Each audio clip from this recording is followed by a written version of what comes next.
Hello everyone, আসসালামু আলাইকুম। আজ আমি আপনাদের মাঝে আরেকটি নতুন ভিডিও নিয়ে হাজির হয়েছি। আর আজকে রয়েছে 1 পাউন্ড বাটার চকলেট কেকের ডেকোরেশন। তো চলুন দেখে নেওয়া যাক।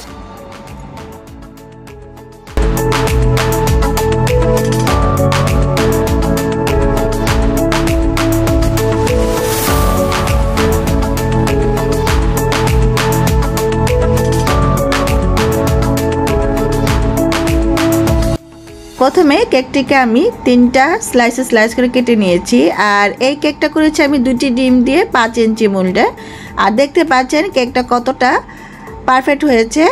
আর এখন আমি কিছুটা ক্রিম দিয়ে এর উপরে দিয়ে দিচ্ছি সুগার সিরাপ। এখানে আমি 2 টেবিল চামচ চিনি আর 3 টেবিল চামচ পানির সাথে একটু কফি মিলিয়েছি আর একটু চকলেট গানাশ দিয়েছি। দেওয়ার পর আমি এই সুগার সিরাপটা তৈরি করেছি।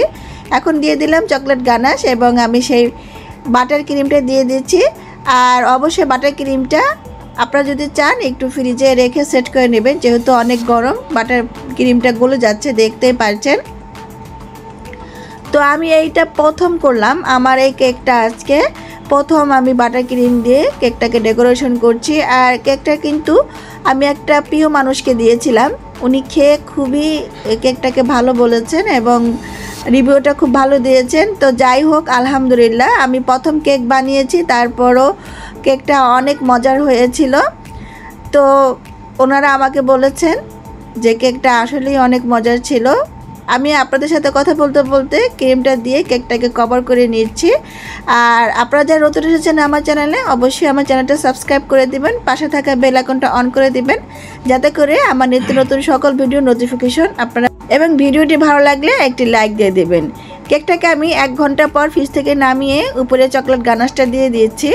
আর এই গানাশটা সেট করার জন্য আমি আরও আধা ঘন্টা ফ্রিজে রেখে দিয়েছিলাম। তারপর নামিয়ে আমি এখানে উপরে ফুল করেছি, কিছুটা ক্রিম পাইপে মেখে নিয়েছি। আর আমি 2D সাইজের একটা নজল নিয়েছি, স্টার নজল, দেখতে পাচ্ছেন, একটু চাপ দিয়ে ধরে রেখেছি আর এই ফুলগুলো হয়ে গিয়েছে। আবার ভিডিওটি এরই মাঝে শেষ হয়ে যাবে কিছুক্ষণের মধ্যেই। আপনারা যারা নতুন এসেছেন অবশ্যই কিন্তু আমার চ্যানেলটি সাবস্ক্রাইব করে দিবেন, বেশি বেশি করে শেয়ার করে দিবেন।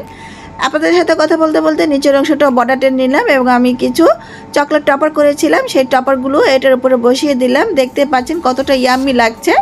আরেকটি চেরি বসিয়ে দিলাম। আরেকটি নতুন ভিডিও নিয়ে আপনাদের মাঝে আমি হাজির হব। সেই পর্যন্ত আল্লাহ হাফেজ।